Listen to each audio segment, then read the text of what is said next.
Entre raíces que devoran templos olvidados y estelas cubiertas de símbolos indescifrables, se esconde la huella de un pueblo que parecía hablar con los dioses. Los mayas observaron el cielo como nadie, registraron el tiempo con precisión inquietante y levantaron pirámides que aún parecen guardar secretos. Pero un día, sus ciudades quedaron en silencio. ¿Qué ocurrió en realidad? Acompáñame a descifrar la historia completa de los mayas. Los orígenes de la civilización maya se remontan miles de años atrás, al final de la última glaciación, cuando los primeros grupos humanos llegaron a las tierras bajas de Mesoamérica.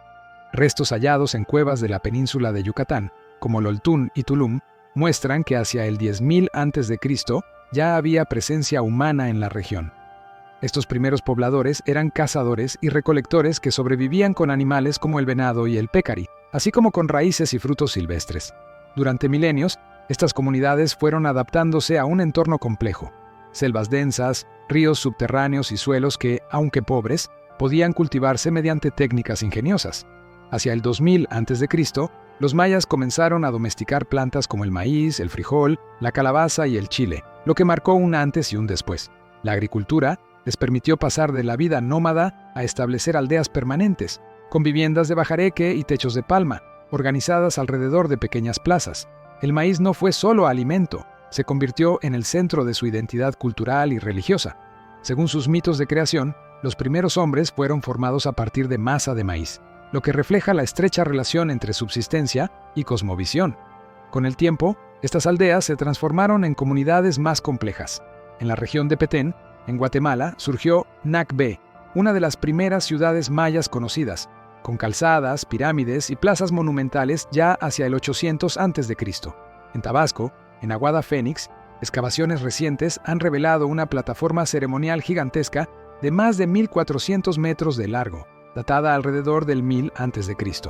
Estos hallazgos demuestran que, incluso en su etapa inicial, los mayas ya concebían la arquitectura como expresión de poder colectivo y de vínculo con lo sagrado. Durante el Preclásico Medio, entre el 1000 y el 400 a.C., la sociedad maya se jerarquizó cada vez más. Aparecieron líderes y élites religiosas que dirigían los rituales y organizaban el trabajo agrícola y constructivo. Las primeras representaciones de dioses del maíz y de la lluvia muestran cómo la religión estaba presente en todos los aspectos de la vida. La escritura jeroglífica, que alcanzaría su máximo esplendor siglos después, comenzó a desarrollarse en este periodo, así como los primeros calendarios que ordenaban la siembra, las cosechas y las ceremonias. La matemática también empezó a gestarse, con sistemas de conteo basados en puntos y barras que ya reflejaban el ingenio abstracto de esta civilización. El Preclásico tardío, entre el 400 a.C.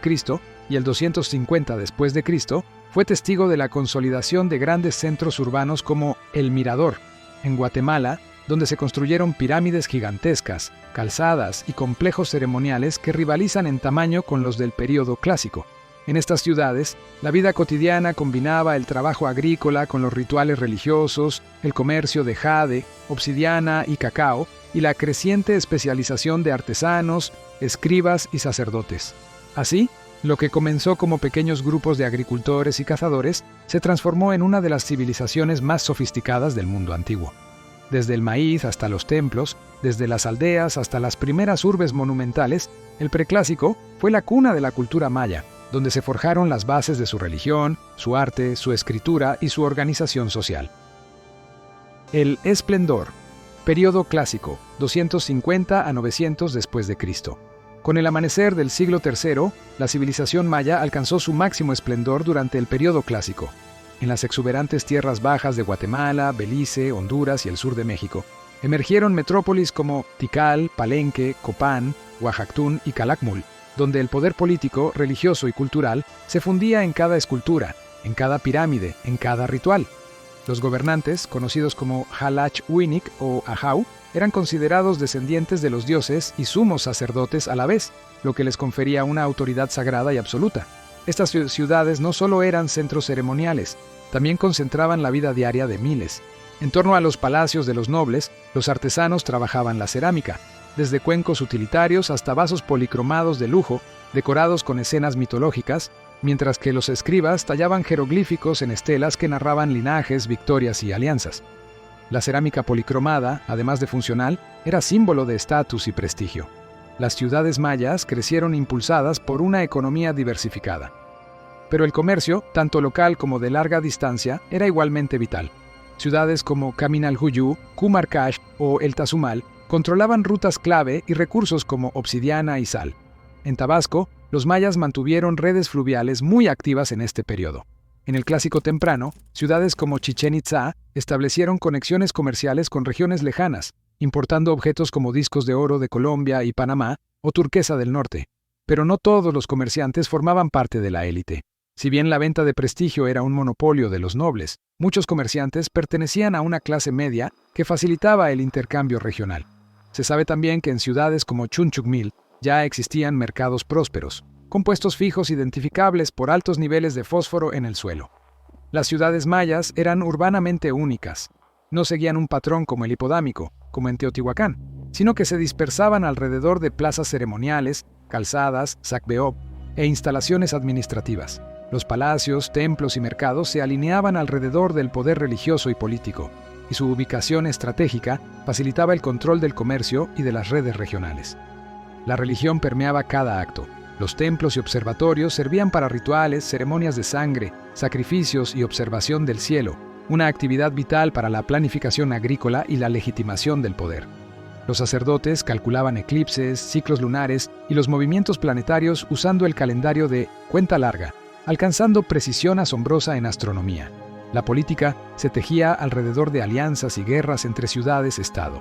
Los gobernantes rivalizaban por el control regional y muchos sacrificios rituales, incluso rituales de guerra, estaban destinados a mantener el orden cósmico y el favor de los dioses. La escritura jeroglífica se convirtió en la gran herramienta para legitimar el poder. Las estelas, talladas con retratos reales y fechas, celebraban conquistas y eventos sagrados. Su propósito era glorificar al rey, convirtiendo la piedra en estandarte de poder. La vida cotidiana de la gente común reflejaba estos esquemas. Los campesinos trabajaban la milpa, los artesanos producían objetos rituales y utilitarios, y los mercados bullían con trueque de productos básicos y de prestigio. En las cortes, las mujeres nobles podían desempeñar papeles centrales como sacerdotisas o escribas, aunque eran los gobernantes y sacerdotes quienes dirigían ceremonias y decisiones políticas. El arte floreció. Murales, esculturas, estuco, pintura, madera tallada y códices iluminados expresaban la mitología, la historia y la cosmología maya. El legado artístico del Clásico es un reflejo de la integración entre religión, poder y cultura. El colapso del Clásico. A partir del siglo VIII, la civilización maya, a pesar de su esplendor, empezó a mostrar signos de declive. En las tierras bajas del sur, muchas ciudades colapsaron en apenas unas décadas. Este proceso de abandono masivo, conocido como el colapso del Clásico, no obedecía a una única causa, sino a una compleja convergencia de factores sociales, ambientales y políticos. Uno de los elementos más determinantes fue el cambio climático. Amplias zonas enfrentaron sequías prolongadas, algunas de más de 3 años, que devastaron la agricultura y erosionaron los suelos tropicales, ya frágiles por su naturaleza y por una intensa deforestación.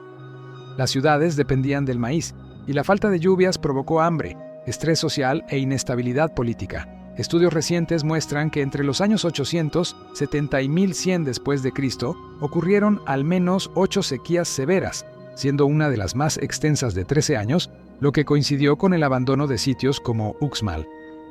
Otros estudios señalan que el colapso fue resultado de la interacción de factores: guerras entre ciudades-estado, superpoblación, explotación excesiva del entorno, interrupción de rutas comerciales y un sistema político rígido basado en líderes sacerdotes que no supo adaptarse a crisis profundas. Los gobiernos mayas, al ver sus poderes vinculados a lo divino, recurrieron a rituales y construcciones de monumentos, incluso cuando los recursos escaseaban, lo que agravó aún más la situación. La evidencia arqueológica revela que ciudades clave como Palenque, Piedras Negras y Yaxchilán dejaron de erigir estelas entre los años 795 y 810 después de Cristo, y fue Toniná la última ciudad que registró una fecha en sus monumentos hacia el año 909 después de Cristo. Posteriormente, palacios y templos fueron abandonados o invadidos por ocupantes marginales, y las rutas comerciales pasaron a ignorar la región del Petén. Sin embargo, el colapso no fue uniforme. Algunas ciudades del norte, como Chichén Itzá y Uxmal, continuaron prosperando por más tiempo. Su éxito dependía de redes comerciales sólidas, instituciones políticas más flexibles como consejos de élite y, en algunos casos, una mejor adaptabilidad climática e hídrica. Estas ciudades adoptaron nuevas formas de organización que las hicieron más resilientes. Hoy se reconoce que el término colapso puede resultar engañoso si se interpreta como desaparición. De hecho, las áreas rurales mayas continuaron habitadas y la cultura maya no terminó en el siglo X. Resurgió con nuevas estructuras políticas y sociales durante el posclásico y preservó su esencia viviente hasta la conquista española. El posclásico, nuevas ciudades, nuevas costumbres, 950 a 1540 después de Cristo. Tras el colapso de las grandes urbes del clásico, la civilización maya no desapareció, simplemente cambió de rostro. A partir del siglo X, el epicentro se desplazó hacia las tierras bajas del norte de la península de Yucatán y hacia las tierras altas del sur. Este nuevo periodo, llamado posclásico, trajo consigo nuevas formas de política, comercio, arquitectura y religiosidad. Una de las ciudades que emergió con fuerza fue Chichén Itzá, que se convirtió en la metrópolis maya más poderosa, cosmopolita e influyente de la península norteña. Su arquitectura refleja una fusión híbrida de estilos, elementos Puc del sur y detalles mexicas y toltecas del centro de México, como columnas mitológicas y pórticos decorados con iconografía militarista. La vida comunitaria siguió girando en torno al culto y la agricultura, pero con cambios notables. Los gobernantes, aunque aún llamados Halash Uinik, empezaron a ser asesorados por un consejo, los Ajkuchkabop, y eran apoyados por líderes locales, Batabop, especialmente hacia el momento del contacto español. La economía del posclásico cobró renovada fuerza. La agricultura continuó siendo pilar, pero se sofisticó con sistemas de riego, terrazas y técnicas más eficaces para mantener la fertilidad del suelo. El trueque siguió siendo vital y la producción de cultivos como el cacao y otros productos de prestigio siguió impulsando el comercio regional y a larga distancia. Chichén Itzá se convirtió en un gran centro comercial, cultural y religioso. En su mercado se comerciaban objetos de lujo como instrumentos de jade, cerámica fina, plumas exóticas y posiblemente esclavos como bienes comerciales. Desde ahí fluían mercancías a lo largo de rutas terrestres y acuáticas hacia otras regiones. La religión mantuvo su fuerza central. Se continuaban realizando sacrificios, ofrendas y ritos vinculados con los cenotes como el Santo Cenote de Chichén Itzá, considerado una puerta al inframundo, donde se depositaban ofrendas, a veces humanas, para apaciguar a los dioses de la lluvia y la fertilidad. Un hallazgo reciente demuestra la dimensión ritual de estos sacrificios. En Chichén Itzá se enterraron ritualmente 76 niños varones, muchos emparentados entre sí, con el pecho abierto, posiblemente para energizar los cultivos. Ciudades como Mayapán también sobresalieron en este periodo, reemplazando a Chichén Itzá como centro regional, y extendieron su influencia política y cultural. Adopciones de nuevos linajes, migraciones y alianzas fortalecieron estructuras regionales más amplias, marcando un contexto de unidad político-cultural más amplio. Este periodo también continuó con la existencia de una sociedad profundamente estratificada. Gobernantes, sacerdotes, guerreros, comerciantes, artesanos, campesinos y esclavos. Aunque las formas cambiaron, la esencia jerárquica se mantuvo en mosaico. El comercio se seguía desarrollando, ya más en manos de comerciantes medios y élites locales, mientras que el campo se adaptaba a nuevas condiciones políticas y ambientales. Así, el posclásico fue una etapa de transformación, adaptación e interculturalidad. No fue una continuación uniforme del clásico, sino un nuevo capítulo, dinámico, complejo y marcado por caminos que entrelazaban lo ritual, lo político y lo comercial. Contacto y resistencia. La conquista española. A partir del siglo XVI, la llegada de los españoles transformó radicalmente el panorama maya. Pero, contrariamente a una conquista rápida y uniforme, lo que siguió fue un proceso prolongado de resistencia, negociación y supervivencia cultural. Las ciudades-estado mayas, estructuradas en redes independientes y sin un poder centralizado, ofrecieron resistencia diferenciada. En algunos lugares, los dominadores fueron absorbidos o aliados. En otros, la guerra y la retirada a territorios inaccesibles alargaron la resistencia. Una de las resistencias más emblemáticas fue la de los Itzáes en Nojpetén, una ciudad fortificada construida sobre una isla en el lago Petén Itzá, actual Flores, Guatemala. Los españoles, liderados por Martín de Ursúa y Arizmendi, no lograron someterla hasta el 13 de marzo de 1697, tras un intenso asalto desde embarcaciones armadas. La caída de Nojpetén marcó el fin del último reino maya independiente.